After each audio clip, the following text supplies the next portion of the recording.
Hi guys, thanks for coming tonight. And yeah, as Raphael said, I recently completed my master's research working with digital curators in London and around the world. And I want to talk to you a little bit about some of the things that I learned from working with these people and through my research, and to kind of talk about what curation means in our digital age. The whole idea that I want to get into is that you can curate an entire fine art exhibition in an online context that's outside of the museum or the gallery. It can stand alone on its own 2 feet. And while I'm going to talk about all different kinds of curation and what that means today, I'm specifically going to be talking about this idea of what it means within like a fine art context. And like I said, anyone who's just coming in, you're welcome to have your devices out at this time. Like if you have a laptop or an iPad or an iPhone or anything like that, because and feel free to look up and take a look at some of the examples that we're gonna look at. So one of the first things that I think we should talk about is what curation actually is. And so according to the Oxford English Dictionary, they present 2 different ideas of curation. And the first one is kind of aligns with a museological idea of what curation is. This is the classical definition, the one that defines a curator not only as one who puts exhibitions together, but someone who takes care of artifacts, who looks after them throughout their lifespan and all of the places that they travel through. But then there's a second definition which resonates more with a contemporary meaning. As the rise of social media has happened, it talks about curation not only of like fine art artifacts and objects, but also of online content, merchandise, information, and all different kinds of things like that. And this definition describes someone using these skills as being a professional or an expert. But in this day and age, in order to participate online, we're all experts in this. We all are organizing our information in specific ways to achieve certain results. And so in a way, we're all curators of different kinds of content about ourselves and about other people and about the materials that we're working with. So in the digital age, curation looks like this. It's an Instagram page of content that is selected for a specific purpose to share certain ideas. And so the reason why all of this is important is because, as Heidi Gazmar, who's a lecturer in our department, says, real life is created inside the collection through technologies and techniques of display as much as it is by the materiality of the artifacts. And this is important because we really need to pay attention to the frames that things are being that are surrounding the objects that we're looking at. I argue that this fundamentally alters the way that we understand the world around us and in artwork. This is how we absorb knowledge, by the frame that things are placed within. In her book, Museum Object Lessons for the Digital Age, Gazmar talks about object lessons, which is the deliberate harnessing of the material world to create knowledge, to bring materiality and knowledge together. This is important for anthropologists who use material objects to understand different cultures, but this is also important for artists and fine art curators who use exhibitions to express ideas through works of art. Likewise, in your real life, your real self is constructed online by what information you put out about yourself online. While there are firm distinctions between the online and the offline, the online is still a sphere of reality. It's a real place, real things happen there, it has real effects in the world. And how you curate your personal information plays an important role in how you construct your own reality. So, and ultimately, at the end of the day, what is digital curation? Digital curation is working with digital materials within their native material contexts, or it's working to translate digital native works into physical environments. And the reason why this is really important to me and what really sparked a lot of my thought about this occurred at the Whitney Biennial in New York in 2017.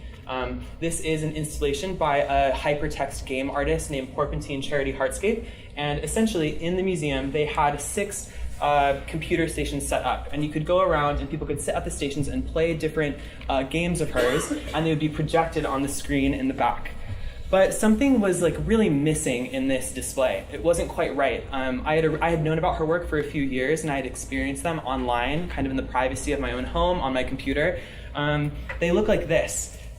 This is a still from one of her games. It's called With Those We Love Alive, and it's hypertext. So you click through different words and it leads you down different pathways. It's totally non-linear. And each time you go through the story, you have a slightly different experience based on the choices that you make. And this is a really amazing game. It's all about gender dysphoria and identity, and this is kind of like an allegory for the artist's own experience. And I really connected with her when I played it alone at home. But then in the Whitney Museum on these white cube walls, there was something, it was flattened, it was lackluster. It wasn't as impactful as it could have been. And even she herself agreed with this. In an interview with Artforum that same year, she said, "I always envisioned someone playing a hypertext game alone in their shitty apartment on their computer in the dark, holed up and reclusive." So taken out of that context, this intimate relationship between you and your device, something's really missing. It's just not quite right. And actually, about 17 years before this, in 2000, Rachel Green in the same publication said that beware that seen out of their native HTML, out of their network social habitats, these works, net art works, are the equivalents of animals in zoos. Net art is essentially art that's made for the internet, on the internet, using the material logic of the internet as part of its composition. And this quote sums up a lot of the ideas that I've been dealing with and that we are going to continue to explore, and it goes on to underscore the important fact that the material conditions in which a piece of work is shown play a really important role in the phenomenology of that work, so how your audience is going to understand it. And so I think that this quote, this is a really famous quote from a text called Dispersion, which has been re-released multiple times over the past 2 decades, really kind of sums up the problem here. And the issue is that what happens when a more intimate, thoughtful, and enduring understanding comes from a mediated representation of an exhibition rather than from a direct experience of an artwork. And I mean, I don't know how many of you have ever been on your Instagram and seen a picture of an exhibition and then shown up in person, and it's just like not the same, it doesn't look as good, it's not as bright, it's not as shiny, you don't really understand the work as much as you did when you were just looking at it on your own. And I think that a really good example of this phenomenon is the Mona Lisa. It's one of the most famous images in the world. It's on the internet. There's millions and millions and millions and billions of copies of this everywhere. And people I had obviously seen this work for years and years, all the way growing up. And was always fascinated by it. I thought it was a really interesting picture. But when you go to the Louvre and you actually see the work, you kind of have this experience. There's like loads of people, there's like iPads up in your face. You can't actually see the work, and it's small. There's something missing. And I think that this is a really key example of the way that digital curation can change your affective experience of an artwork, whether it's a physical artwork or a born digital artwork. And so today, the curator of today not only has to work with the material interface, but also within a specific circulation paradigm. You have to think about where these images are going to go, who they're going to circulate to, and how those are going to continue to exist over time. And this is important because it has to do with the aura of the work. In this case, the aura of the Mona Lisa is accrued through its circulation value rather than through its exhibition value. For me, at least, it was more impactful to see it outside of the museum than it was to see it inside of the museum. And I think that this idea will continue to be important as we go along. So before we start talking about some examples from today, I want to talk a little bit about kind of the history of how we got to this point in visual culture and what built to digital curatorial projects today. This is a project by Marcel Duchamp. It's called Vox Novalis, and it's from 1935. And Patrick Lichty described this work as a mobile, self-contained context with an array of works in the case. It exists independent of any site, an exhibit seemingly freed from the museum. The artist can carry it wherever he or she goes. And so you can really see a connection to digital curators today. They're creating work that exists on your phone, on a laptop, that can go with you anywhere in the world, wherever you want to go. This work, which actually includes an image of the Mona Lisa in the corner, images are pulled out of circulation, they're collected, they're remediated, and they're put back into circulation in a specific context, as you can see here. And this is the same way that many online art shows work today. So that was kind of an early experiment with these kinds of ideas, but then these ideas developed a little bit more between the 40s and 60s with the cybernetics theorists. Norbert Wiener and Roy Ascott basically talk about feedback loops and systems, and the idea that an artist and a computer, or like an engineering and a computer, can work together to produce a certain result that's totally automated based on the system. According to Ascott, he believed that the interactive object would allow for two-way communication that would develop and democratize society. And these ideas really started to lay the groundwork for the notion of an exhibition outside of a gallery or a museum context, one that is dependent on the idea of the artist and the technology working together without an institutional framework kind of overseeing everything. These ideas really foregrounded a lot of really important exhibitions in the 60s and 70s, like Cybernetics Serendipity, which is a really famous show at the ICA in 1968 that really used these kinds of machines that artists had created to create these feedback loops. During that decade, during the 60s, there were loads of experiments going on at Bell Laboratories in New Jersey on the east coast of the United States. This is a work by Michael Knoll, and it's an image that's produced from algorithmic instructions. So basically, he put in these quadratic formulas, and the computer designated points on a grid, and then it would draw lines between those points to create these abstract shapes.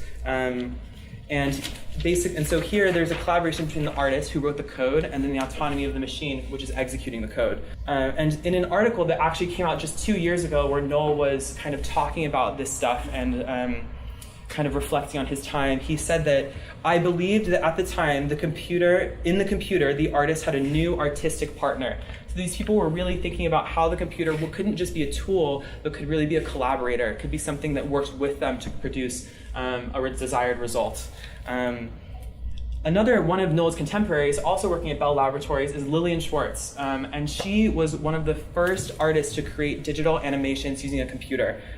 This work here, it's called UFOs from 1971. It was the first ever film that didn't rely on pixel shifting, which is where basically the computer refreshes the pixels like once a second or something like this, so that the colors don't burn into the screen.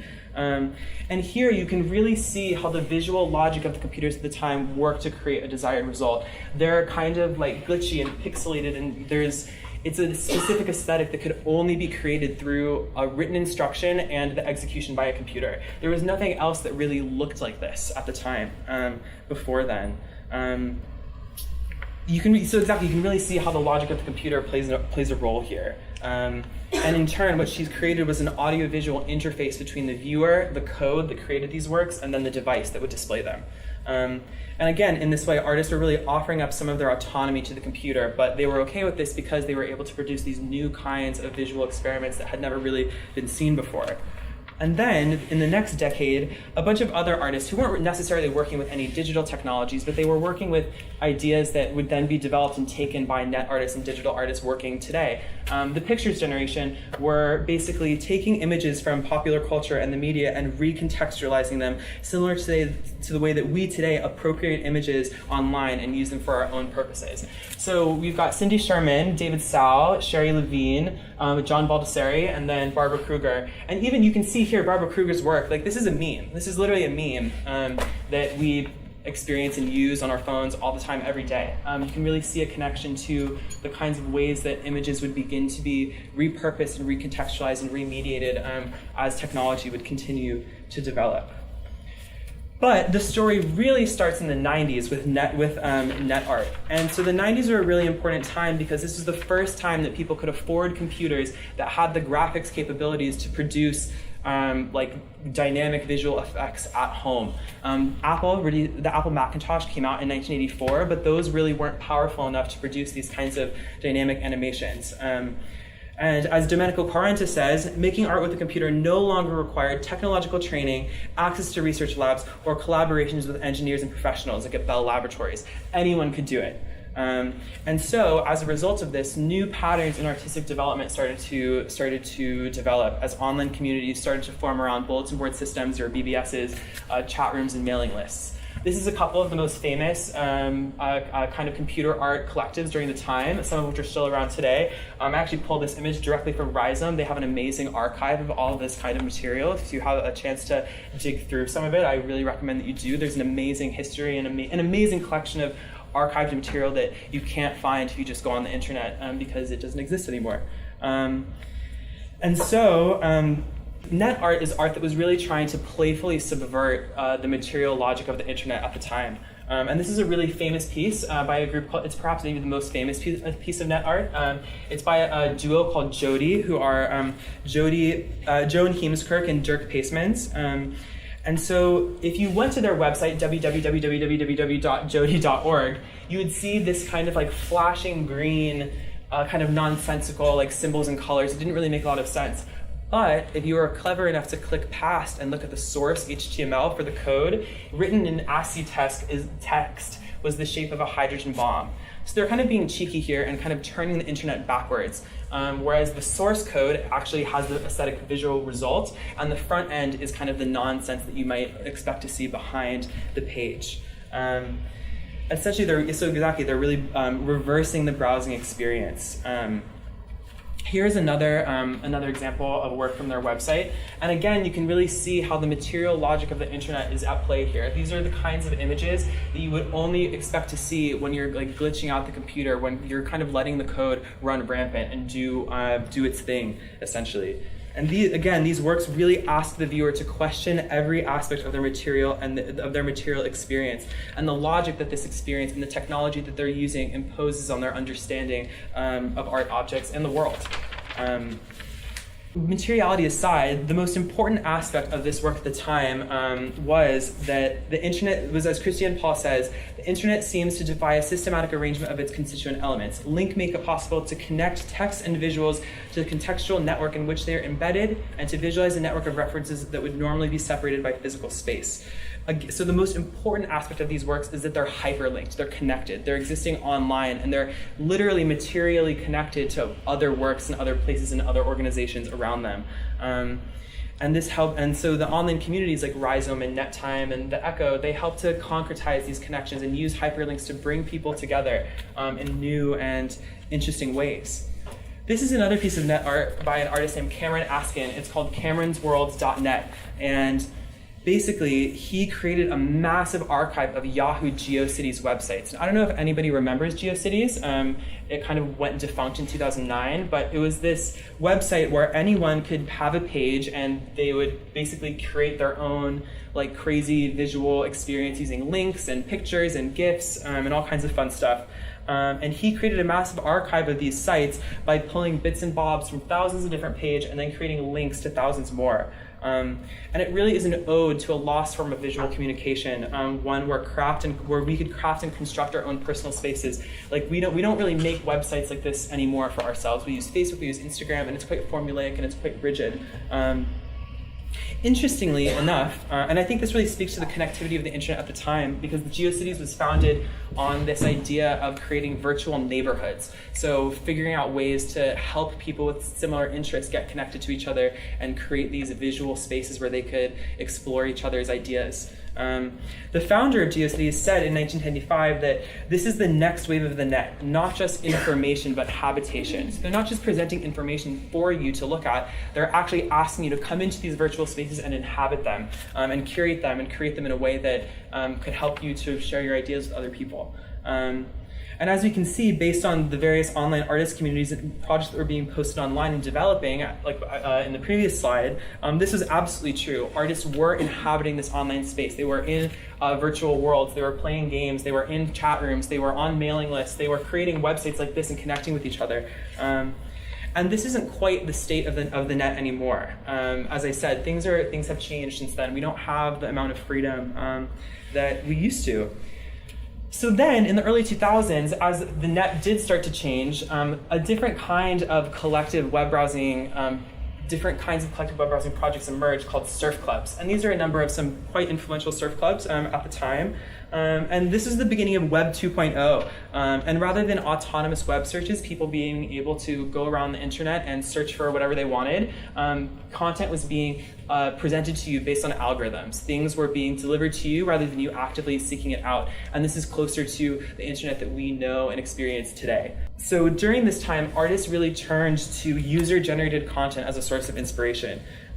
Ceci Moss writes that these projects were an anthropological approach to the popular culture of social media, which subsequently developed into a larger desire to excavate the web's involvement in the everyday at a moment when the internet became more mobile and integrated into daily life. And so this is one site called Nasty Nets, and it was founded by Guthrie Lonergan and populated by some artists who then went on to become quite famous, like Marissa Olsen and Petra Kortright and Harm van den Dorpel. And so it kind of ran like a public forum, and so people could post, images and write comments and really kind of collaboratively and collectively curate these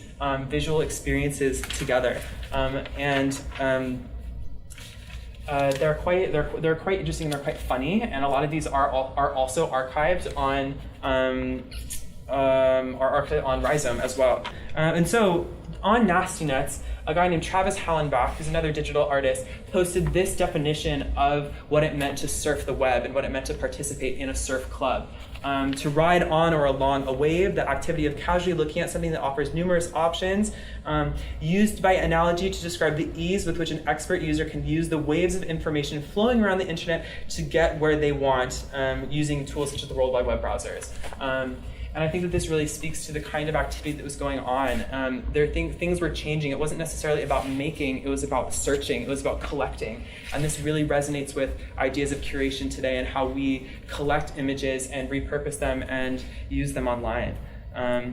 This is another surf club. It's called Super Central, and it learns a little bit differently. This is more like a blog, and so people would post images, and there could be links and comments, and then different authors, and you could click through, and you could actually physically see the community.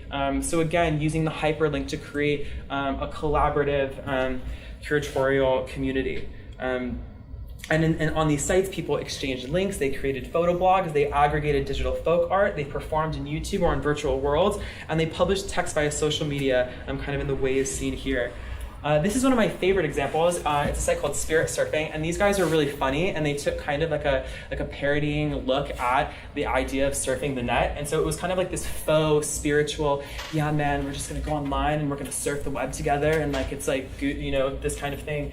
And so this is a post, and it's called, and they would post these things called the parable of the day. And so they would kind of play a joke on, different religions. And so this parable, they're basically saying that if you have a friend who's a total glutton and you have a really nice fancy truffle, just put tons of Twinkies around the truffle, and the glutton will eat all the Twinkies and then be too full to eat your fancy chocolate. And then they use this kind of really funny, whimsical Photoshop art to kind of express that. And so they were really just being silly and kind of playing with the idea of taking images, finding images, collecting them together, and writing these texts and having them all come together. And so people would post, someone might post something like this, and then other people would take this image, rip it, remix it, edit it, repost it, and then add comments, kind of in the way that memes work today on the internet, where people take them, they take them down, they add their own text and remix them as they go along. And exactly the whole point, the most interesting aspect of all these projects is that it's totally a collective experience. It isn't one individual creating one project for a small group of people to see. This is a group of people creating work together for each other. And again, just to drive it home, as Ceci Moss says, searching was equivalent to making a form of craft. And I think this really, really speaks to digital curation today. The idea that searching and collecting can be a craft in its own right, and that this is important and this is valuable. And these surf clubs were really reinstating this idea. It's not just it's not just a pastime. It's not necessarily just a hobby. It can be elevated to a fine art level. But like I was saying, the internet continued to change and continued to develop, and the Web 2.0 era that was experienced during the 2000s continued to change. And in 2012, Jesse Darling wrote this text in his article, Arcades, Mall Rats, and Tumblr Thugs, that says that social media is to the read-write web what sprawl is to the metropolis of modernity, a homogeneous, cancerous, rhizomatic junk space that expands exponentially outward on a sludgy wave of strip malls and sponsored links, greed, and induced demand. So the internet isn't this internet of free form, fun connection with other people. It became super corporatized. It became advertised. It became sterile. It became tightly controlled. It wasn't as free form as it used to be, and it was messy as well. I think that in 2014, 1.8 billion images were uploaded to the internet every day on average, and in 2017, there was more data uploaded to the internet in that year alone than in all of the years the internet existed previously. So the internet just continues to get messier. It continues to become more saturated by capitalism, and so projects continue to develop to really that matched this kind of speed. And so then in the next decade, art clubs and curatorial platforms closer to what we see today started to develop. And these are just a number of art clubs that were formed during the time. because the internet was changing at such a rapid velocity, this didn't eliminate the need for curation as algorithms continued to be involved and as corporations started to decide what you should see when you go online. It actually made the need more dire. We needed people to come together and to pull out bits from all of this digital muck and present them in a way that made sense, because otherwise it's just a mess of information. And so again, these are all artist-led endeavors that emerged to kind of make sense of this rapidly changing internet. And these sites were different than the surf clubs. They weren't the same. They functioned more like standalone curatorial platforms or blogs. They weren't as collaborative as other ones. These artists would run them and they would invite their friends to come and exhibit or create projects on them. And so, for example, Club Internet and Just Chilling, they both hosted their own standalone exhibitions online. And so pictured here is a work by Hannah Nilsson, and it was on the website Just Chilling, and this is kind of her standalone exhibition. If you went to the page, you would see these artwork, these digital images and videos and objects, these digital sculptures kind of like floating around the page. And this is kind of a very different way of experiencing content online. It wasn't like a blog format. People were actually taking a little bit more of an active stance in how they were going to curate this information and what they were going to put together out of it. And again, these sites are kind of the closest ancestors to the digital curatorial platforms of today. But before we talk about, I show you some examples of what people are doing right now. I think there's some important theoretical considerations that we should take into account and think about because we're anthropologists and theory is important to us. So here's a few key ideas that I think will really help us to understand some of these projects. So first I want to talk about Christopher Tilley, who also teaches here at UCL, and he wrote a book in 1994 called, I think it's A Phenomenology of Landscapes, Places, Paths, and Monuments. And so basically in this theory, phenomenology reinscribes in space the relationship between the human body, agency, temporality, and social production. It's a perspective which culminates in the understanding and description of things as they are experienced by a subject. So it's really all about how your body in space understands the space around you and how that's important for how we make sense of ourselves and make sense of the world. And it's defined by the relationship between being and being in the world. And I think that this will help us to understand these projects because it helps us to see how these projects make us feel, how they make us feel with our bodies and how we experience these. Even though they're on a computer, how our bodies are still an important aspect of how we can understand them. And so his ideas were kind of built upon ideas developed in the 20th century and in the early 21st century by Marcel Mauss and his idea of body techniques, where he describes how knowledge about the world is physically inscribed in techniques of the body. So I pick up a cup in a certain way, and that is how I understand the cup, essentially. And Warnier kind of, in his praxeological approach to subjectivation in a material world, a mouthful, he kind of took that a step further to talk about how these actions and these body constructs are socially constructed. And I think this is going to be important for us to remember as we go forward. This is another scholar, an anthropologist named Tom Belstorff, who teaches at UC Irvine in California, and he does research within virtual worlds. He wrote a really famous book in 2008, which was an ethnography of the virtual world's second life. And basically what he says is that the online and the offline are separate spheres, but they're both real. There's this assumption that if something is digital or if it's online, it's not real. People talk about like IRL versus like URL. And I think that IRL in real life is kind of a confusing term because it assumes that the internet isn't real. It is real and it has effects in the world. At the same time, these two spheres are not reducible to each other, even though they're co-constructing each other at the same time. Even though sometimes the online can seem to blend into the offline and sometimes aspects from the online can be reflected in the offline and vice versa, they are still separate. It's important to remember that these boundaries exist and to pay attention to them. And any curator, any person working with digital material needs to remember this, that even though these things might reflect each other, they are separate, and to think about these distinctions, to think about how they're playing against each other and with each other. Which is really important. If we're talking about digital material and treating them in its own terms, there are a few things that we need to keep in mind. And the first is that digital worlds are neither more nor less material than the worlds that preceded them. there's this misconception, in addition to the online or the digital not being real, that the online or the digital isn't material. Or is immaterial or ephemeral. It's absolutely material. It may embody a different kind of materiality, but material it is nonetheless. To really drive the point home, digital information cannot exist without the physical devices that manipulate, store, and exchange them. Computing systems are suffused through and through with the constraints of their materiality, which basically means that a digital object can only perform according to the affordances of the hardware that is hosting it. So you can't create something that hardware can't support, and all those objects can't exist without computers and circuit boards and electricity and wiring and all these other things that we see around us in the room. And finally, kind of going off of that, the logic of a computer can be expected to significantly influence the cultural logic of media. So those materials that are making up and hosting those digital materials have a strong impact on how we're going to understand them. And we'll get into a little bit more about how that makes sense later. So Lev Manovich, who we saw on the previous slide, he wrote a book in 2001 called The Language of New Media, and he defined digital material as having the following qualities. It is created through numerical representation, meaning that any digital object at its base can be reduced to binary code, or zeros and ones. Digital objects are modular, meaning that they can swap around various parts. They're automated, meaning that they can run and maintain themselves once you turn them on. And they're variable, meaning that they can adapt to different formats and hardware configurations.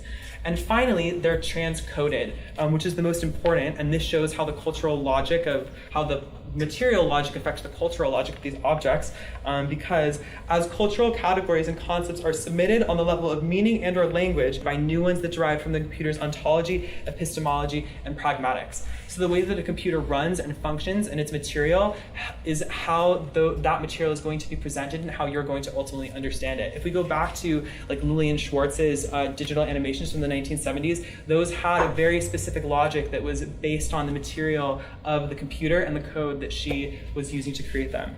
A decade later, Kalinikos et al. Made a different definition of digital objects that I think is a little bit more digestible. According to them, digital objects are editable, interactive, open, distributed, and modular. And so while both of these guys are kind of saying the same thing, I think that these ideas are really important to take into consideration. And digital curators and curators in general, really, if you're going to be working with a digital object, you need to take into account these qualities. Because if you're working with painting, or you're working with sculpture, or you're working with, if you're working with a Yamamamai like artifact, you have to take into account what it's made out of. You're not going to be like, oh, this is oil, so I'm going to keep it in a super hot room where it's going to melt, like these kinds of things. You have to pay attention to all of this as you are putting stuff together. And so the thing that's really interesting about the specific material of the digital is that it creates this these unique performances. And Lev Manovich uses this word performance because what we are experiencing on screen is constructed by software in real time. We are engaging not with predefined static documents, but with the dynamic outputs of a real-time computation. So every time you see a digital image or a digital object, it's being restaged again by the electricity in the computer and the code and the interface and the software all working together to produce it at that time in that moment. So every time you turn a computer on, whether you see the image, today or tomorrow or the next day, that's a new performance, a new instantiation every single time.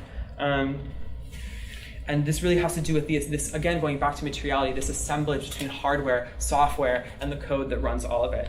But this isn't just confined to media studies. Art historian Boris Groys uses a similar idea to conceptualize how we can think about digital objects. As he says, a digital image can never merely be copied, but is always newly staged or performed. And all these performances are dated and archived by the log of the system. And so to kind of think about this in a better way, I almost think about the hardware of your computer as being the stage, the software as being the performers, and then the digital object as the script that the performers are going to use to perform the play overall. And I think that it's, again, just repeat it again, I think that curators really need to pay attention to this and pay attention to these ideas of things being restaged over and over and over again. Because digital objects have these material qualities and behave in these ways. Sorry, I'm probably speaking super fast. If you guys have any questions or want to talk about anything throughout, just shoot your hand up. So I think so with all of this history and all of these theoretical considerations, I think it's finally time to talk about digital curation today and what that looks like. And so I'm going to attempt to show you guys some images of some projects, of some people that I've worked with in the past. But like I said, these are kind of like animals in zoos. They're kind of hard to see through screenshots and animations. So again, feel free to pull out your phones and type in the URLs and take a look at everything as we go along. That might be a little bit easier. And again, I'm going to post this slideshow online later tonight. So you can go on UCL Mal and check it all out and click through some of the links yourself when you go home, because I think that's the best way that you can understand all of this stuff. So this is a digital gallery that's London-based. It's run by a guy named Bob Bicknell-Knight, and it's an online gallery and a artist residency. And so if you go on their website, you can check out all of these exhibitions, and they exist online in perpetuity as long as the servers that host them continue to exist. This is one of their recent exhibitions from earlier this year called "Why Don't We Get a Kickstarter Going for an ISP?" And so Walt Isaacson runs a really awesome Instagram account. You can't really see their shows on a mobile. You really have to look at it on a desktop. And so this is kind of the zoomed out view of the show. But the viewer would start at the top and they would scroll their way down, and everything is kind of connected together. We have works from loads of different artists. Here we have digital videos, digital images, and even an embedded messaging thread from Facebook, all kind of coming together in one space. He created this directly on a Wix website, which he doesn't pay anything for. It's totally free. So I think this really is interesting to think about how people who might be limited by the exclusiveness or the expense of operating in the art world or running an artist space can use the internet to kind of put something on for free using the tools that they have available to them. And this is cool because the images, it's kind of weird because the images are created using Photoshop or 3D rendering programs or these kinds of things, and they're being translated into the web browser. So they're being put into this kind of HTML language in order to be displayed. And then the images are being embedded from content hosting sites like YouTube and Vimeo. So it's kind of amalgamating all these different things from various different places, but using a website to put them together.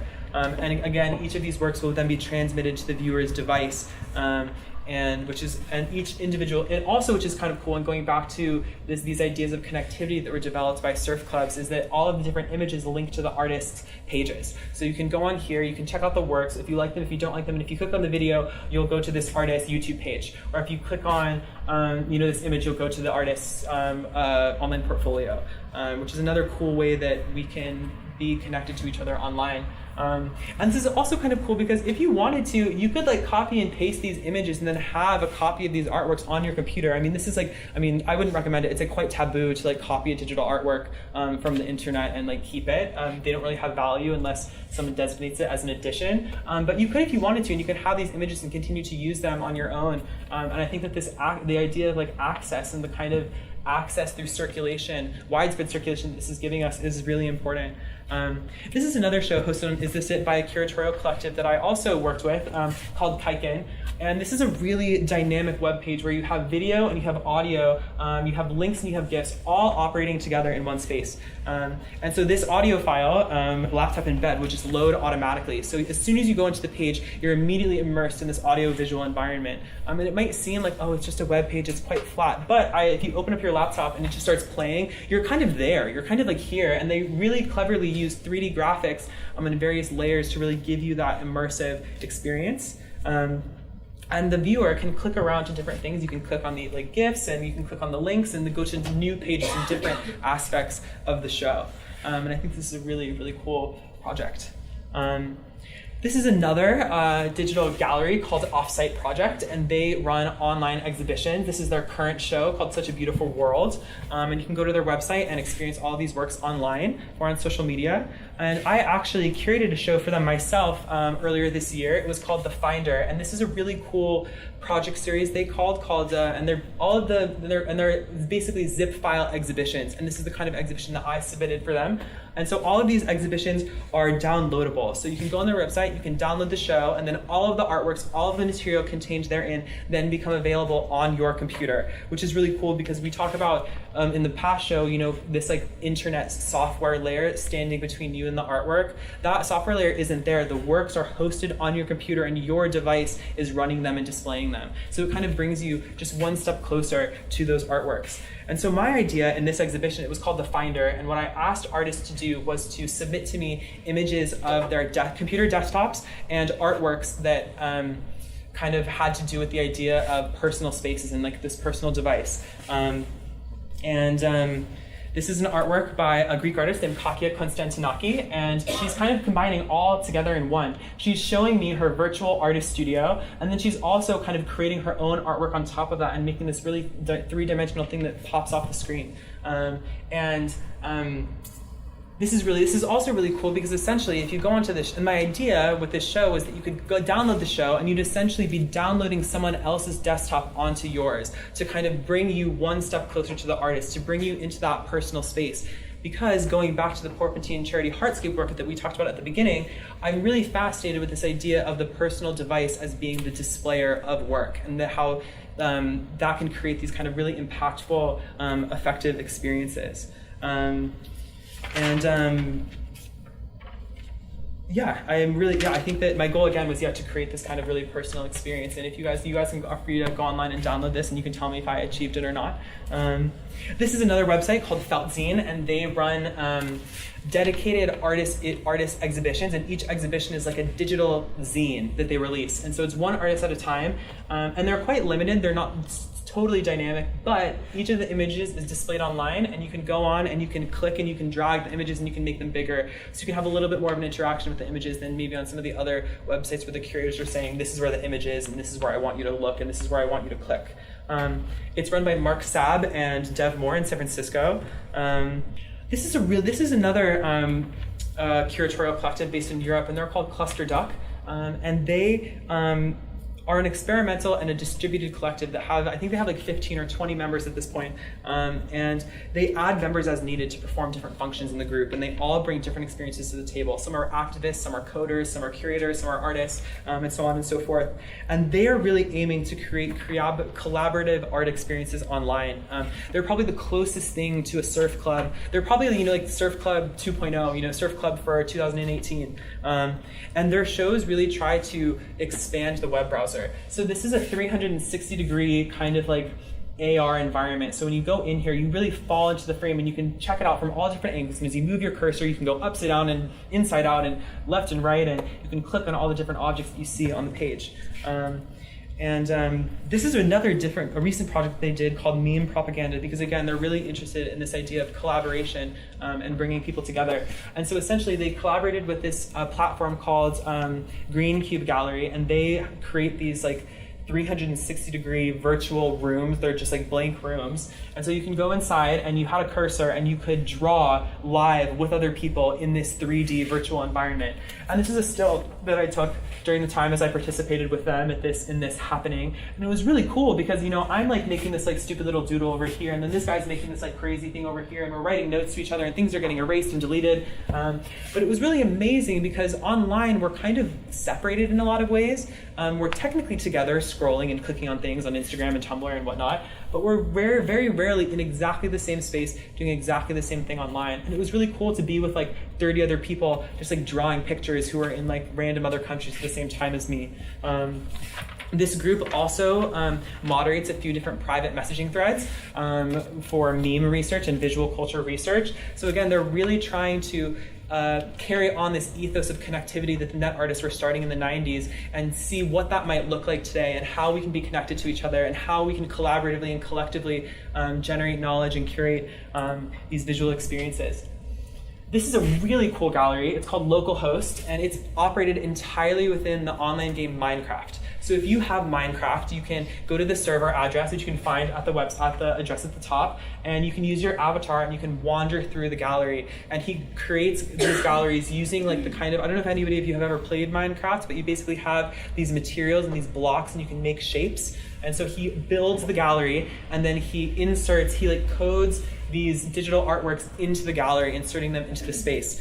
And this is really cool because It's run by this guy named Drew Nikonowicz, and he lives in the Midwest in the United States. And there's not really a bustling or any art scene out there. And so he was really feeling disconnected from other people and wanted to be engaged, but he couldn't, be flying to New York or to Los Angeles or to London to go engage with all of this kind of like elite fine art stuff all the time. So instead, he decided to make his own gallery in Minecraft where anyone, no matter where you were, could come and have this embodied experience in a virtual world.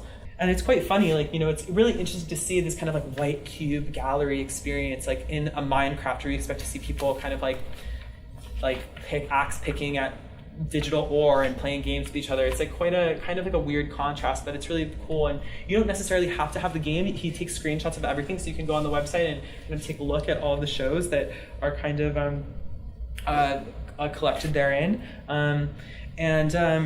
This is also really interesting because, again, we can really see how the material logic of a virtual environment has an effect on a work of art. Because obviously Minecraft has its really own specific aesthetic and way that everything looks. And even based on the code of the game, images have to be rendered a really specific way in order to be inserted. So at the end of the day, these works of art end up kind of adopting some of this the aesthetic of the Minecraft game, which ends up creating these really interesting experiments. This is a different project. This is also run by two London-based curators named Tobias Seymour and Lachlan Kosaniak-Innes, and it's called avd.xyz, and it's a mobile-only gallery. So if you go online, you'll see this cube, and it basically just has like boring information about them and their shows and just like regular stuff. You can't actually see the shows. In order to see the shows, you have to log on a mobile phone. And basically what they were aiming to do was to give the viewer a more intimate experience with a work of art, again, with a personal device. And so if you go to their website, this is kind of like the landing page. I kind of tried to take some screenshots on my phone. It doesn't come out quite as good, so feel free to go to the website and click through on your phone as we're talking. But it looks kind of like this, and you kind of would swipe through, and these different artworks pop up right on your phone. Actually, this artwork here that you can see is by an artist named Juan Covelli, who will be speaking at UCL Mal in 2 weeks. So if you're interested in what this looks like, you should totally come and hear him talk about digital artifacts. Like my Finder project, where my aim was to bring people closer to the work of art by bringing the work directly onto your computer, they're doing kind of the same thing by bringing you closer to the piece by presenting it directly on your device. AVD-XYZ gives the viewer the exhibition right in the palm of your hand. And this show uses swiping motions to navigate, so you'll swipe right to swipe through the different artworks. And at the end, even you can see at this last part includes like an AR piece, so as you move your body with the phone, the artwork kind of changes depending on the orientation of your device. So they're thinking about movement, they're thinking about space, and they're bringing it all together on your smartphone in a way that could never be replicated in a gallery. Just because it's something that you can really only have on your own personal device. And when I spoke to the two artists, they had a really lot of things to say that really resonated with me and resonated with a lot of the things that I've talked about tonight.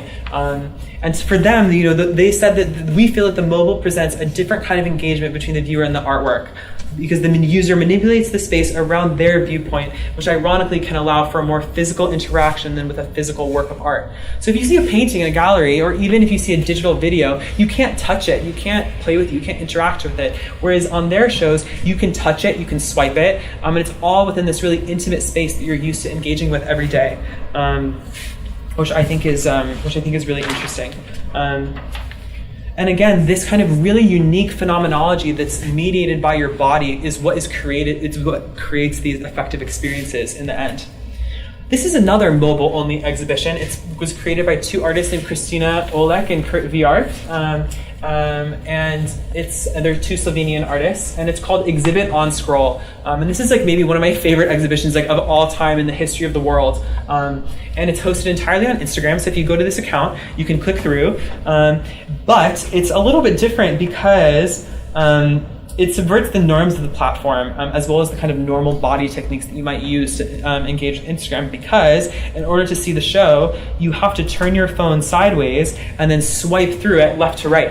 So as you go through, the show carries on as you go, and it kind of goes like this. So it's kind of weird because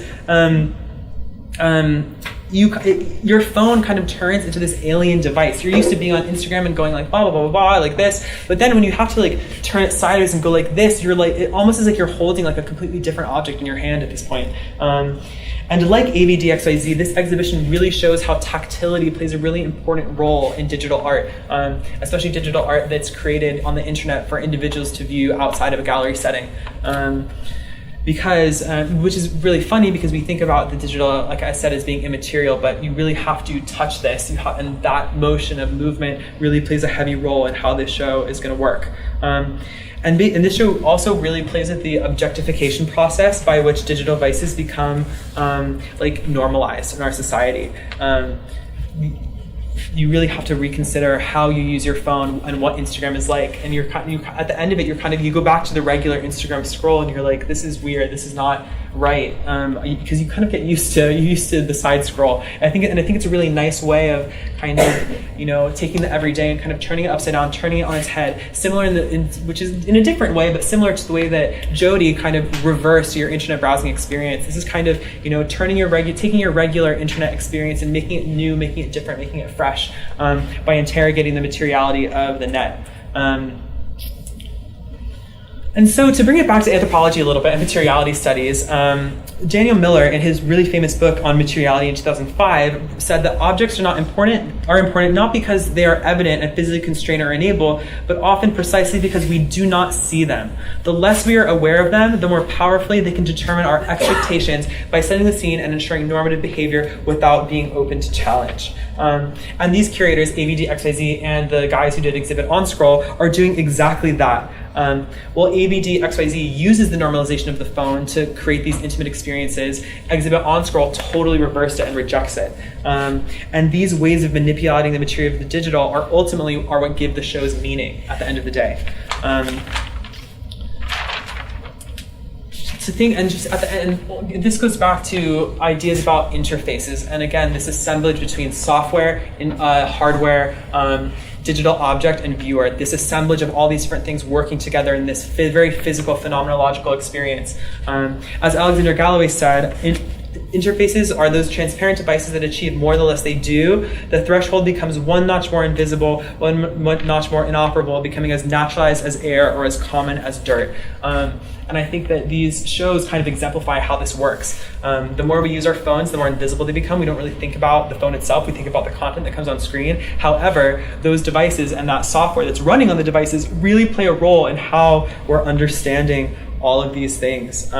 This tension between interface and content is super, super important. And I think that in order to curate a digital material, you really have to think about this and think about how all of these things are going to work together. We have to start seeing past the frame, or rather not seeing past the frame, seeing through the frame. We should see the frame. We should make sense of the frame. We should see what the frame is doing and how it's affecting how we're understanding what's on screen. I think a really great example of this that I read somewhere, I can't remember where, that really drove this home for me was when you think about your computer, it's based on a logic of files and desktop and all these words that are related to offices. And this is because computers were created by white-collar white men in Silicon Valley, in the 60s and 70s, these early computers. And so they use the logic of the office to describe our computers, but there's no reason why I should have like a file on my computer. That's totally an arbitrary thing. Yet these ideas of files and like office and workspace totally affect the way that we see everything that we do on our computers. And I think that just by thinking through what actually is on screen and what the screen is itself really helps us to understand what is on them. Because at the end of the day, and I want to return to, at the end, I just want to quickly return to this quote that we saw at the beginning, that real life is created inside the collection through technologies of display as much as it is by the materiality of the artifacts. So how we're displaying things, how we're collecting them, how we're putting them together, and the materials that we're using to put them together is just as important as the objects themselves. And again, this is important because digital curation is how we construct real life. Our real lives are happening right now. What you post on Instagram is real. It has an effect on how people see you. It has an effect on how people see yourself. And it's how you construct your identity. Whether that is the same as who you are offline doesn't really matter. It's still a part of you and it's still true, regardless of whether it's actually true, if that makes sense. Like I said earlier, 1.8 billion images are being uploaded to the net every day as of 2014. And as these images and digital objects are moving through society. They're continuing to construct the reality around us. The meaning and the symbolic weight of digital objects changes, and it morphs, and it gains value as it moves through different virtual and actual contexts. As digital objects spread, the actions and intentions of their makers are translated to new nodes of the network. And this is where digital curators come in, because if you, as a curator, you're working with the material of these objects to control the flow of digital objects and of information. And if you can control the flow, you can control the power that these objects accrue as they move around online and in different virtual spaces. Increasingly today, algorithms are controlling our online experiences. Your feed on Instagram is curated for you by algorithms. Your Facebook feed is curated by algorithms. Everything is created for you by algorithms. And I think that it's really important that humans come in to restate some of our agency and kind of just tell the machine, no, this is how things should be put together, rather than just accepting what is delivered to us. And at the end of the day, you are your data. Whether you're a curator responsible for a piece of fine art, or an anthropologist responsible for an artifact, or you're a person responsible for yourself, you need to pay attention to these things because they're real and they do affect you. And yeah, that's kind of the end of my spiel. I want to talk quickly, I think Rafa, you already said it a little bit. I'm currently working on an exhibition where we're trying to take these ideas that I've been researching and developing and applying them to ethnographic materials and anthropological materials in order to create these experiences on personal devices that can bring the viewer closer to a field site or to a participant in your study. And so we're currently experimenting with that, and in a couple months you'll be able to see how we do, and you can let us know. So yeah, stay tuned for that. And finally, like Rafael was saying, we have a really, really exciting seminar series coming up. It's every Friday from now until December 14th from 5 to 7 p.m. This is the full list. We've got Juan Covelli coming on November 16th. We've got Jamil Hamzaoğlu, who's going to be doing a session on sonic ethnography and how sound environments affect us. Then on the 23rd, artist talk Juan Covelli is going to come and talk about his work with digital artifacts and new materialities that are cropping up in the digital age. Then on the 30th, Sarah Drott and Rachel McRae are going to be coming and talking about their Digital and Dead project, where they aimed to create these digital, mortuary death experiences. And we're going to be installing the work directly here in the middle of the square, and so we'll have a mini exhibition, and then we'll talk about the work. On the 7th, we'll be having a film screening, and I'll be in conversation with Katja Lokowicz, and she is presenting a film called The Others, which is it's kind of like a visual ethnography of nationalist movements in Poland. As well as a new project where she's going underground into the construction work on the Crossrail and working with construction workers in London's kind of subterranean infrastructure, which should be super cool. That's going to be a total 360 sound environment as well. So I recommend you guys come out to that. And then on the 14th, we've got a future ritual with Thomas Yeomans, and he curates this series of events where he gets artists to respond to what a queer digital ritual would look like in the contemporary age. So yeah, that's a little sneak peek at what we've got coming up. Thanks everybody for coming, and if you guys have any questions, I'm happy to talk about them now.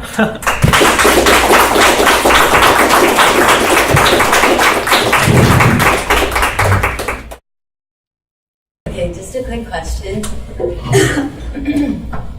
I thought it was really interesting how you brought in Mouse and also Warnier, because they speak about different examples, like Mouse, for example, the Kabyle man with the slippers, and how someone walks in the slippers, or a person wearing high heels, and how those objects, become an extension of the person.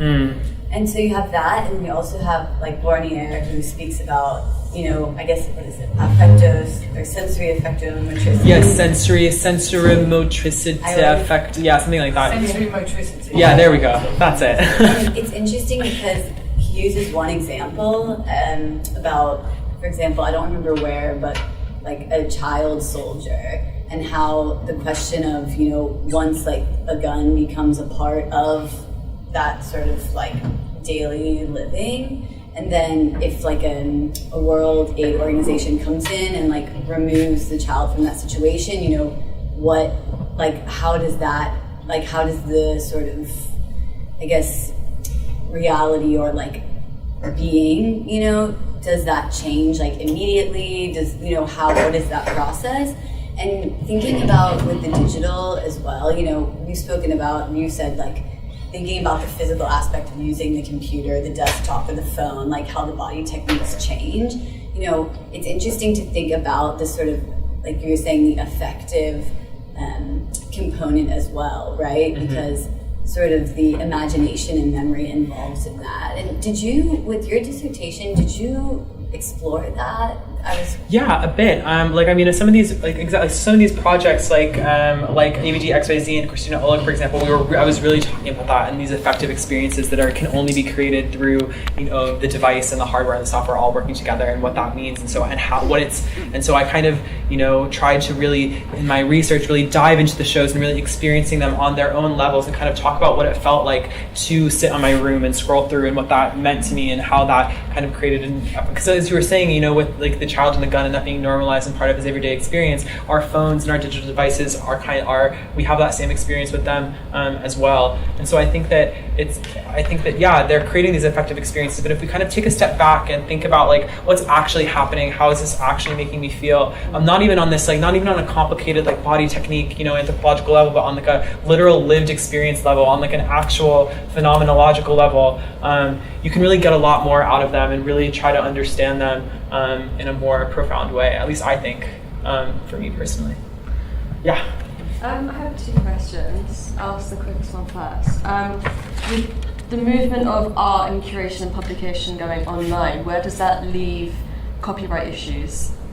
Especially if anyone can just download it, catfish your work? That's complicated.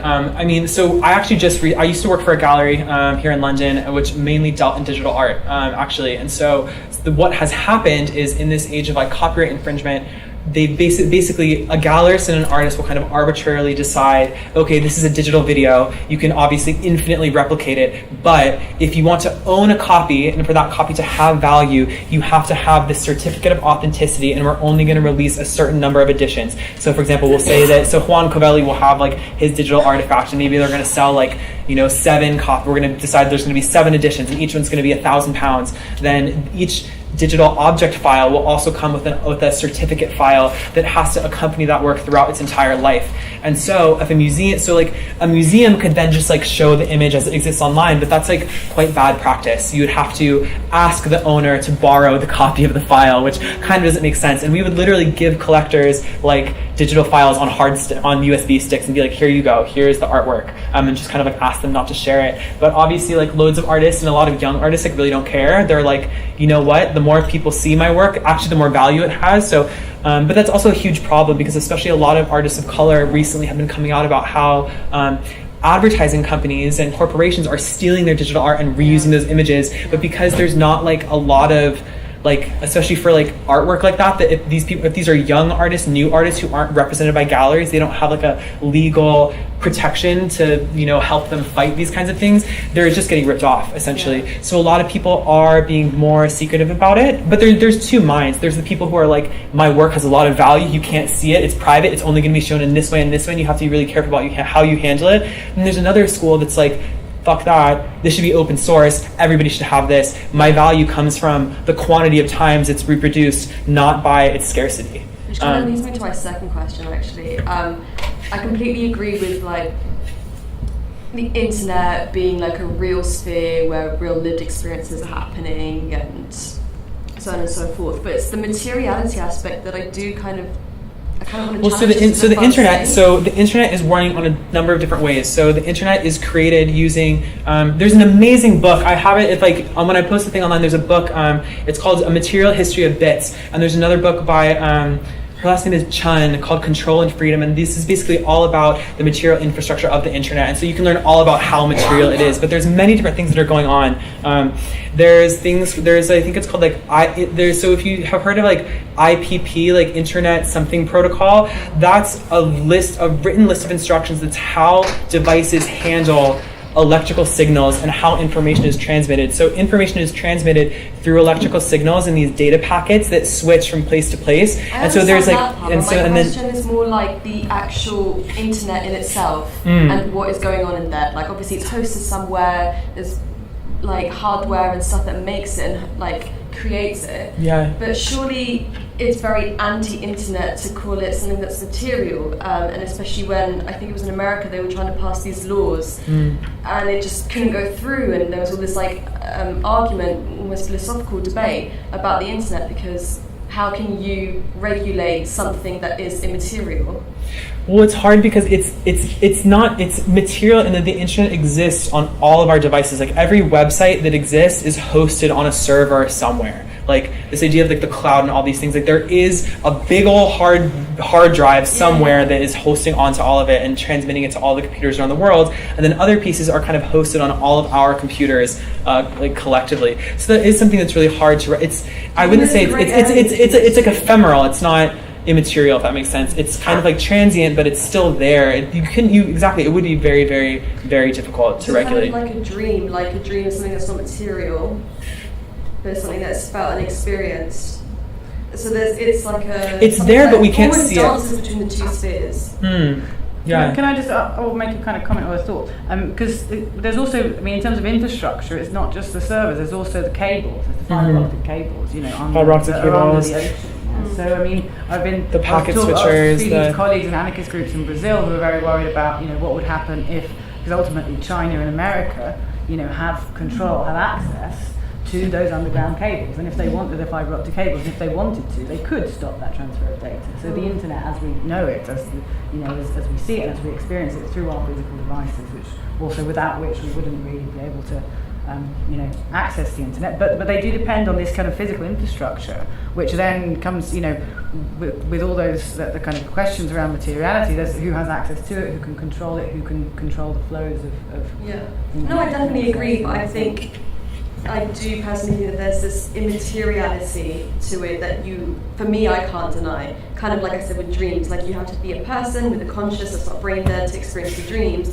At the same time, not just because it's something that's not tangible, but the very essence of it is immaterial.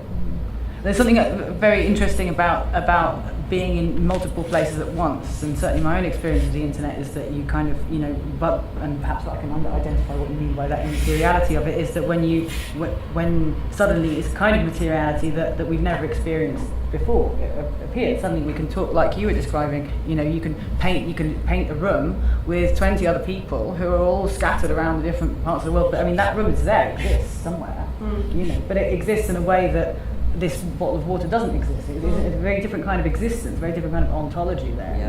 What it means. I think it's helpful to think about your computer as a device of a display at the end of the day. So all this stuff that's on it is just colors and lights that are being transmitted to your computer from a different place, but that stuff is existing somewhere else. It's on it's on a server somewhere else, but it's there, and so it is hard to think about that because it's not on your computer. The computer is just like lights and symbols being shown to you.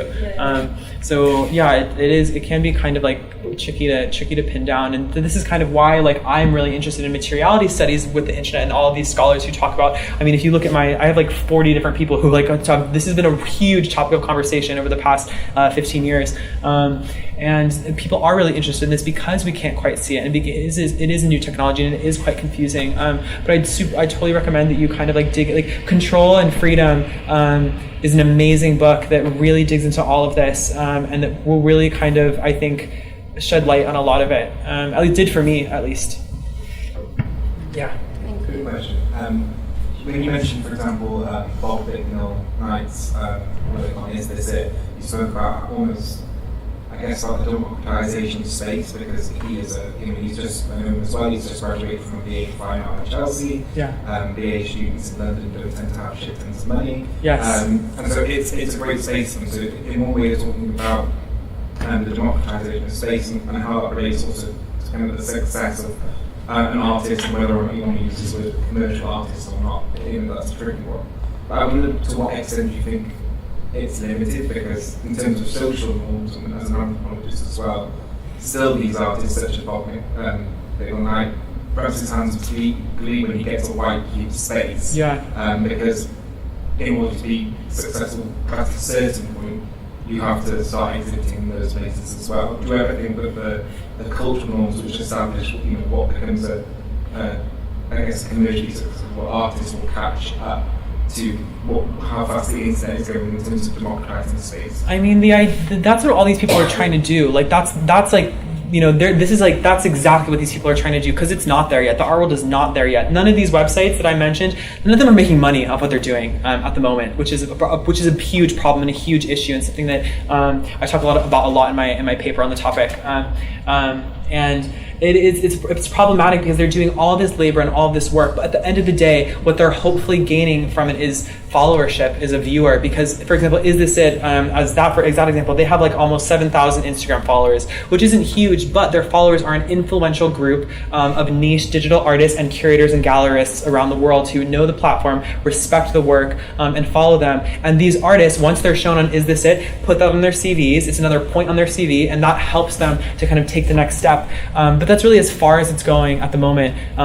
It hasn't quite been monetized yet. There's a couple projects that are going on right now. Like, there's one called Digital Objects. Artsy is selling works of art online. There are certain places that are trying to monetize this and turn digital art from something that, Data Editions is another one, that is trying to turn digital art into something that you can like directly sell and the artist can just get involved in without museums and galleries and all these things. But it's really not there yet at all. But that's exactly what these people are trying to do, is change that. But their artists are normally ahead of the curve in general, so they're maybe 15 years in the future, and maybe 15 years from now that will be the case, but as of now it's not quite. But like a lot of these artists like get shown on these digital platforms, and then that is what then a museum curator will be like, oh, I love this work that I saw on the Is This It show, like this is dope, I'm going to put this in my museum show. And then that kind of it's like a stepping stone to something else at this point, I'd say. Just following up on that, I went to a great lecture a couple of weeks ago by Adrian Forty at the Bartlett. He talked about disappointment. And he talked about that when you see a great piece of architectural art in a coffee table book, as you would have done before the internet, or now on Instagram, and as you say, it's glossy and you can read a bit about it, it's really exciting. Then you go to see it in person and it always feels disappointing, no matter how amazing it is. And you showed that case of the Mona Lisa. But, and I've been to see the Mona Lisa, and it is disappointing. But it's disappointing because of the crowds. And as disappointing as the crowds are sort of demonstrating that people really want to still go and see it. In the 21st century, where we all have all this digital stuff. And people are still prepared to travel to Paris, queue up in the Louvre, pretend to be interested in all the other stuff, and then desperately try and get their selfie in front of the Mona Lisa. And so I'm wondering, but that's the public that are still interested in this white cube gallery experience. But, are the public interested in this digital art? As you say, there are lots of followers, and you say they have thousands of followers, and all those followers are influential people who are other artists and gallerists and curators. But are the followers members of the public?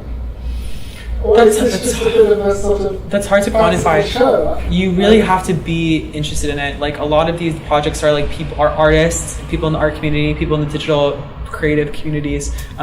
There are certain accounts, like for example, there's accounts like it's called Post Vision, and it's run by this girl in New York called Nicole Ruggiero, and she's more of like a commercial artist. She creates like renderings for different advertisements and different kinds of things like that, and that's like super poppy and very like Dazed magazine, like cool pop, like fun art. It's not super like, and the things that she posts are like beautiful and really cool, but more like commercial, and that has loads of followers, like 20,000 plus, and loads of those people are just like your average person.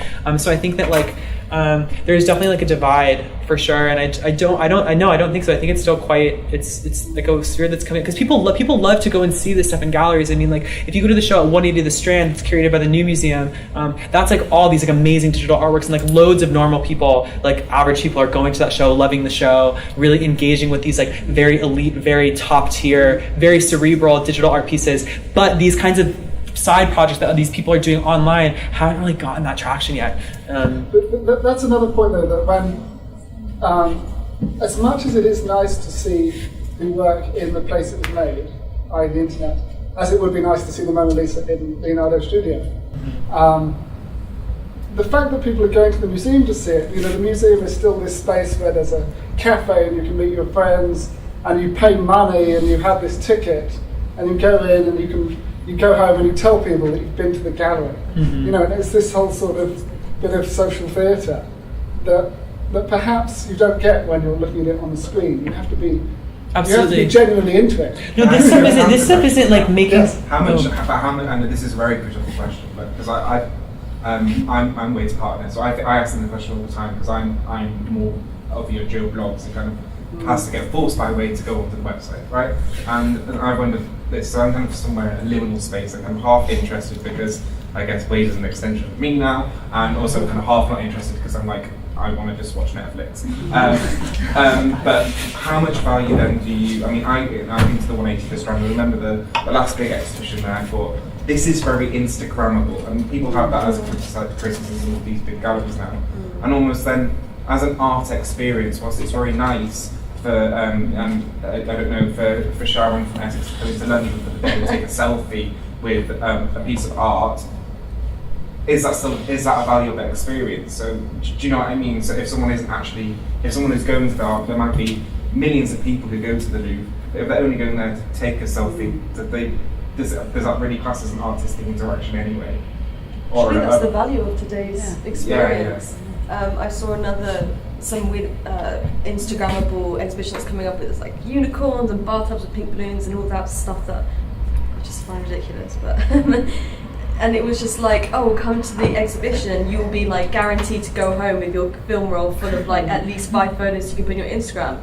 I first of all thought, is this really what like art reviews has come to? But second of all, that's the value, I guess. Yeah. If Sharon from Essex is adding value, and that's great. Well done, Sharon. But is she? I guess that's the question. So what is? I guess my question to be what I is think the value? maybe you're right. It is a more genuine experience of actual art that you can't show it off. You cannot go on the website just to tell people you put on the website. It doesn't really work. And then maybe people will find a way of doing it. But you have to, if you want to go on the website, you're doing it because you want to see the art. And so maybe there's two completely different things. But it seems like the experience of what art is or what is valuable is shifting, and it's like that's up to be defined. It's not like there is a right or a wrong. It's like that's what we are redefining in Sharon from Essex going off to and Instagramming and stuff, and that is creating that value for herself and for the exhibition. In that kind of contributes to towards what art is today, I suppose, isn't it? I think it comes down to this at the end of the day. The idea of a real life being created inside the collection through technologies and techniques of display. I think it comes down to duty of care to the artwork. It depends on what you're looking at. If you're looking at fun Instagrammable art, cool, great, make an Instagrammable installation. Like that's great. People are going to engage with that in a certain way. If you're creating something that's meant to be experienced alone at home, show it that way. But then if you do want to take something that's that kind of work and bring it into the museum space, do it in a way that's taking into consideration all of these material limitations. And I think that it really comes down to like duty of care to the artwork itself. And I think that there's ways that these different things can cross over. And I don't think that like digital art's going to make the museum obsolete or vice versa. I think that they can totally coexist and inform each other. And I think it's different kinds of things existing in different places. At the end of the day, I don't think that I don't think we'll ever stop going to museums. I don't think that every exhibition is now going to be Instagrammable. Like there are still shows that are doing really rigorous, amazing curatorial work. Like there was a show at Goldsmiths just a couple weeks ago called Inside Intel, curated by the curator of Offsite Project, Elliot Burns, and it was an amazing show. And he had like 27 like really intense, very cerebral pieces packed into one room, and I couldn't get a picture of it to save my life. Like I really could not. I tried, I really did, but I couldn't. But I was okay. But that's fine. Like it was still an amazing show, and so I think that's not everyone's goal, and there's still stuff that's going to be happening that's not necessarily just this thing. It's all. I think it can all exist within the same ecosystem. At least that's my like super optimistic point of view, which I tend to be optimistic about these things. I have a thought and a question. My thought was it would be interesting if we kind of had, like, in bringing the personal devices into the white gallery space, you could have artists actually bringing in iPads and phones and, within the white cube space, forcing people to kind of go onto those personal devices and view them through that. Well, actually, AVG XYZ, they just had a show 2 weeks ago, which I think is going to be, I think it's still on at Harlesden High Street Gallery. You bring your phone and they have a little TV set up with instructions, and you log onto a personal Wi-Fi network that they've set up in the gallery. And if you log onto that network, it puts the show onto your phone in the gallery, and you can only see the show in the gallery if you go to the gallery. but you can only see it on your phone. See, that's really interesting. So they're kind of bringing the two together. Yeah, that exists. Yeah. Cool. And then my question was, because I suppose the Multimedia Anthropology Lab and a lot of my own work over the last couple of years has been thinking, drawing on Jean-Pierre Varnier, drawing on Marcel Mauss, and thinking about the actual sensory motricity of being in the world, how we know the world, how we have ideas, how our subjectivities develop through being in a material world and engaging with that. That made me think about, well, how to do anthropology then, how to kind of communicate our ideas and kind of share ideas and share those kinds of experiences that lead to those ideas through kind of immersive spaces. And so I've been thinking exhibitions and physical spaces and try how to take the results of our research out from a page and into a kind of physical space. And now after listening to your talk, I'm thinking, well, actually maybe that question's a bit outdated. Maybe now it's not how to take it into a physical space, but it's how to, I start wondering about the screen then and the personal device and how to think about an anthropological experience or under different disciplinary practices from which we might all come from. But how to think about communicating that to the contemporary user, which is someone who's, you're totally right, they're on their phones, really. Yeah. And so how would you approach that in terms of anthropology's goals, in terms of, sharing experiences that allow people to in some ways rupture what their certainties about the world and create that kind of culture shock? To what extent is that culture shock available or possible through an interface like the phone? Well, I didn't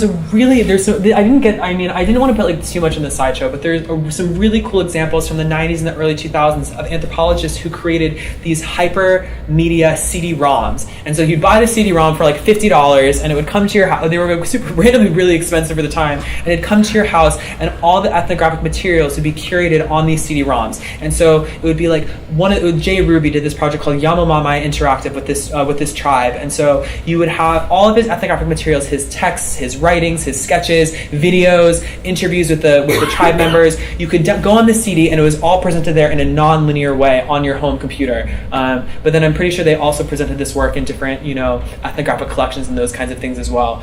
So this isn't like a totally new idea for anthropology. We've been doing this since the 90s. It's existed. People have thought of this. There's a really great text called The Future of Hypermedia and Anthropology, written in 1988 by this guy at the University of Hawaii randomly, which is really good about this topic. But I think that I think it's going to depend on I think it really depends on the vision of the. I think that I'm personally of the belief that you can make a CD-ROM or a digital anthropological experience. It's just as impactful as an ethnographic text or as an exhibition with artifacts, these kinds of things. It all depends. Again, I think going back to this idea of duty of care about how you're going to treat your field site, because there's a woman in New Zealand or Australia named Deirdre Brown who works a lot with Aboriginal people there and in digitization studies. And so she wrote this really amazing piece about how this museum there tried to digitize these Maori ritual objects. But they or Malangan, I forgot the name of the tribe, they tried to digitize these objects.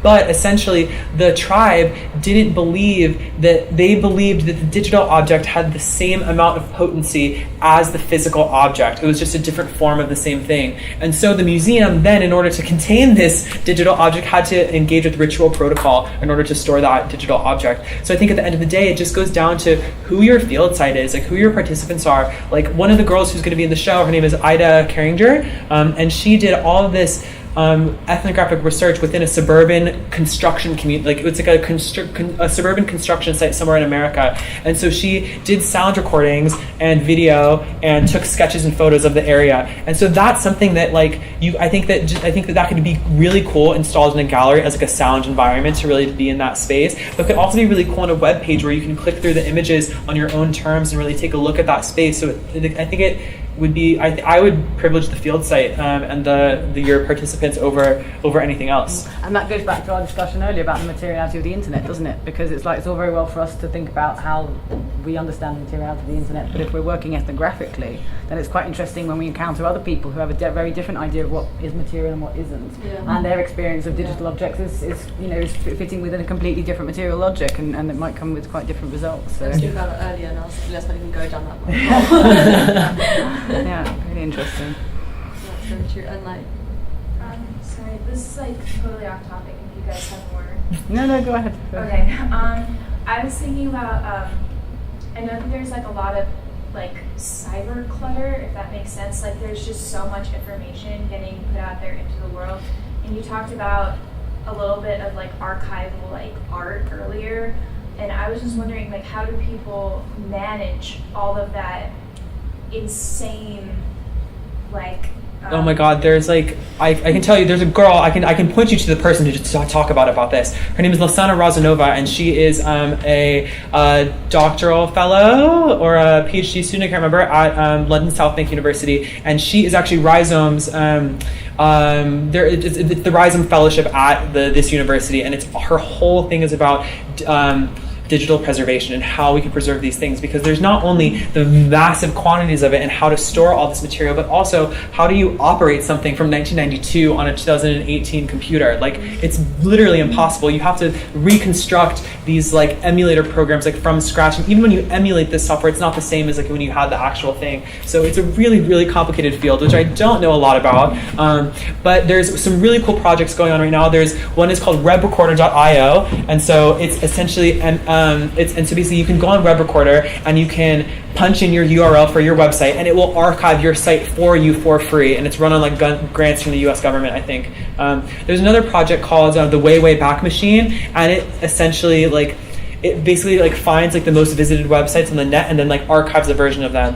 And sometimes it archives the HTML, and sometimes it's just screenshots, I think. But people are trying to do this, but it's very, very difficult and it's super complicated. Not something I know a lot about, but I would point you to webrecorder.io or the Way Back Machine. Both of those are really cool projects that are attempting to kind of sift through the clutter, take what people will find interesting in the future, and save it for posterity. So what happens to the stuff that's not saved? It's gone. It does. Yeah, it disappears. People talk about, you put something online and it's there forever. That's so not true at all. Try to find one of my MySpace photos from 2008. I dare you. They're not there. They're just maybe there's a MySpace server still around somewhere hosting them. Maybe they tossed it in the bin. So a lot of it is lost. A lot of it, all those GeoCities sites are gone. Even when I was today, when I was kind of editing my slides and looking at Cameron's World, I was trying to go to some of these GeoCities sites. Some of them are archived. Some of them it just says URL does not work, and that page is just lost, gone forever, which is really sad, and which is why all of these fellowships and postdoctoral work in digital preservation are starting to become really important right now. And there was recently a conference about this. I don't remember where, but your question is everyone's question right now. It's the question of digital humanities at the moment is how do we record this? What do we record, and how is this going to work? Totally. But yeah, you can go on webrecorder.io, and if you want to conserve your website, you can, and they'll save it for you, which is pretty cool. And if you're interested in this, I contact Lasana Razanova. She's super cool. I met her a couple months ago, randomly at an event, and she's on Twitter, and she'd be glad to talk to you, I'm sure, if you have questions about that. Or something like that. The whole digital preservation community is really cool. I don't know, I recently have gotten really into the digital preservation community, Twitter, which is a very, very active online community. You can find a lot of information there as well. If that's it, guys, let's drink some wine. Thanks for coming.